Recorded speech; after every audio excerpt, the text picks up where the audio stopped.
الحلقة دي مش مجرد كلام عن موضوع، دي مواجهة هادية وصريحة مع نفسنا، محاولة نفهم احنا بقينا بنهرب ليه وبنقارن ليه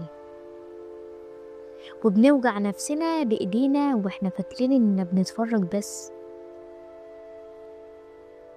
أنا النهاردة جاية نفك الاشتباك مع بعض من غير تنظير، من غير اتهام، ومن غير أي تبرير. النهاردة حلقة جديدة من لسه بتنفس، ومعاكم فاطمة عادل. احنا عايشين في زمن بقى فيه الطبيعي انك تصحى تمسك الموبايل من قبل حتى ما تحس انك صاحي،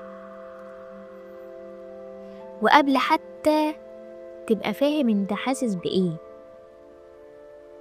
بقى طبيعي تشوف حياة ناس اكتر ما تشوف حياتك، وتحفظ تفاصيلهم اكتر ما تبقى واخد بالك من تفاصيلك. محدش قال لنا ان ده غلط، ومحدش قال لنا انه صح، بس كمان محدش قال لنا ان ده ممكن يوجع. الحلقة دي مش ضد السوشيال ميديا، ومش دعوة اننا نكسر الموبايلات ولا نختفي من العالم. هي بس محاولة نرجع نسأل نفسنا احنا فين من كل ده، وامتى بقينا اخر واحد بنطمن عليه. السؤال الحقيقي مش عن السوشيال ميديا، السؤال عننا احنا. السوشيال ميديا ما دخلتش حياتنا فجأة، هي دخلت بهدوء، كانت ضحكة سريعة، فضول، وقت ضايع، وبعدين واحدة واحدة بقت عادة، بعدين بقت ملجأ، بعدين بقت مساحة بنستخبى فيها من نفسنا. بقينا نفتحها من غير سبب واضح، بس في الحقيقة في سبب دايما، في فراغ، وفي قلق، وفي وحدة، أو إحساس تقيل مش عارفين نحطه في كلام. بدل ما نقعد مع الإحساس بنمد إيدينا للموبايل كأنه زرار مسكن، ومن غير ما ناخد بالنا السوشيال ميديا بقت بتمسك إيقاع يومنا وتحدد مودنا وتدخل في أضعف لحظاتنا.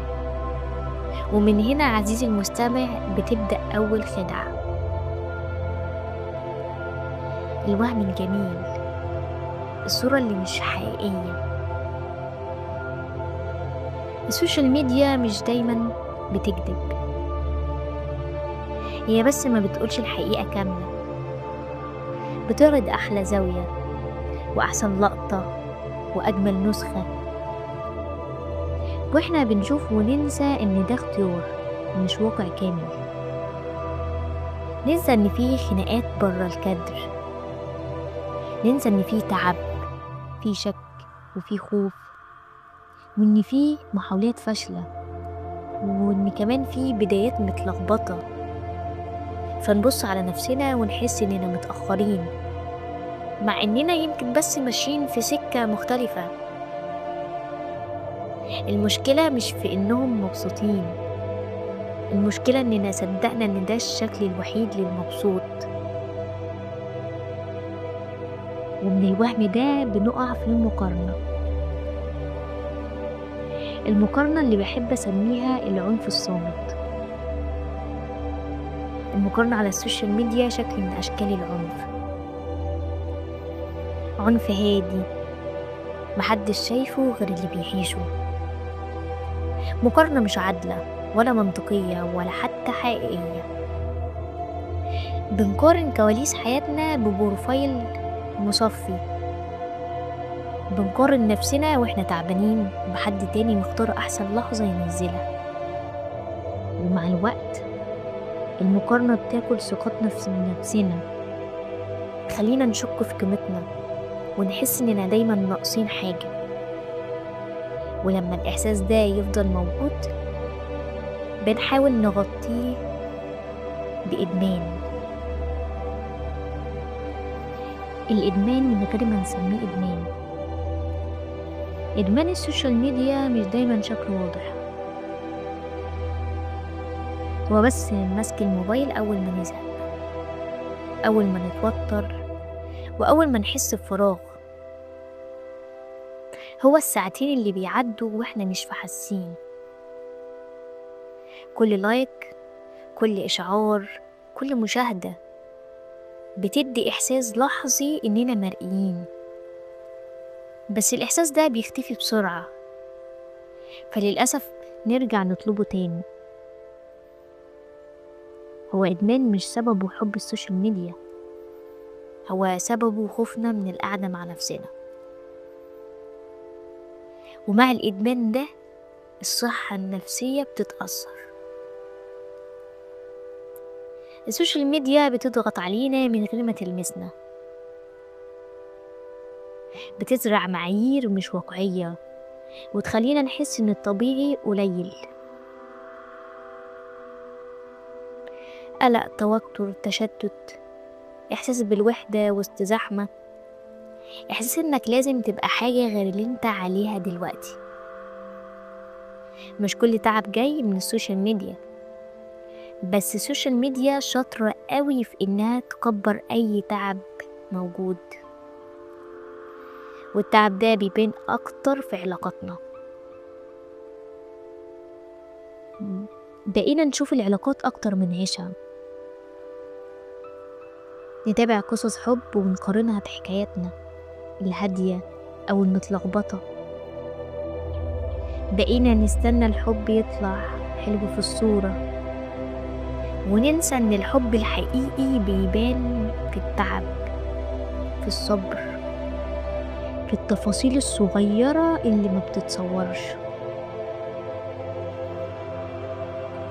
وبين القرب الزايف أو البعد الحقيقي بنضيع. وفي اللحظة دي لازم أكون صريحة أكتر. من تجربتي الشخصية أحب أقول لكم أنا عديت بفترة كنت حاسة فيها إني تقيلة من غير سبب واضح. أفتح السوشيال ميديا وأقفلها وأنا متضايقة، مش غيرة ولا كره للناس، بس إحساس إني برا الصورة، وإني متأخرة، وإني مش كفاية. كنت بدخل وأنا أصلا تعبانة فاطلع أتعب أكتر، وكنت ألوم نفسي ليه مش فرحانة زيهم، ليه مش ماشية بنفس السرعة. لكن في وقت ما أخدت بالي إن المشكلة مش فيهم، المشكلة إني سبت نفسي تتقارن طول الوقت من غير ما أحميها. سبت نفسي تستقبل كل حاجة وأنا أصلا هشة. بدأت أعمل حاجات بسيطة، أعمل ميوت، أعمل أنفولو، أسيب الموبايل بعيد، أسمح لنفسي أختفي شوية من غير ما أشرح. ومع الاختفاء الصغير ده رجعت أسمع نفسي، رجعت أحس، ورجعت أفهم إن حياتي مش أقل، هي بس مش معروضة. ومن هنا فهمت إن الوقفة مش ضعف، إحنا محتاجين نقف ونراجع نفسنا.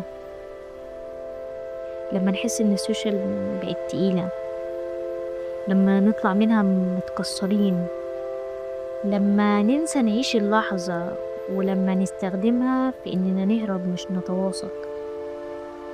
الوقفة دي شجاعة، لأنك بتختار نفسك وسط ضجيج كبير. ومن الوقفة نقدر نعمل تغيير. مش مطلوب نقطع ولا مطلوب نبالغ، المطلوب مننا الوعي. نختار مين يدخل وعينا نحدد وقت نسمح لنفسنا نغيب، نفتكر إن قيمتنا مش رقم ولا تفاعل ولا متابعة، نرجع نفسنا للواقع واحدة واحدة.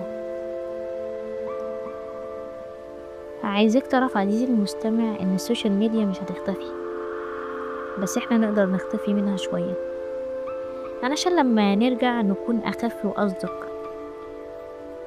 افتكر دايما اللي مش معروض مش ناقص، واللي مش متشاف لسه حقيقي.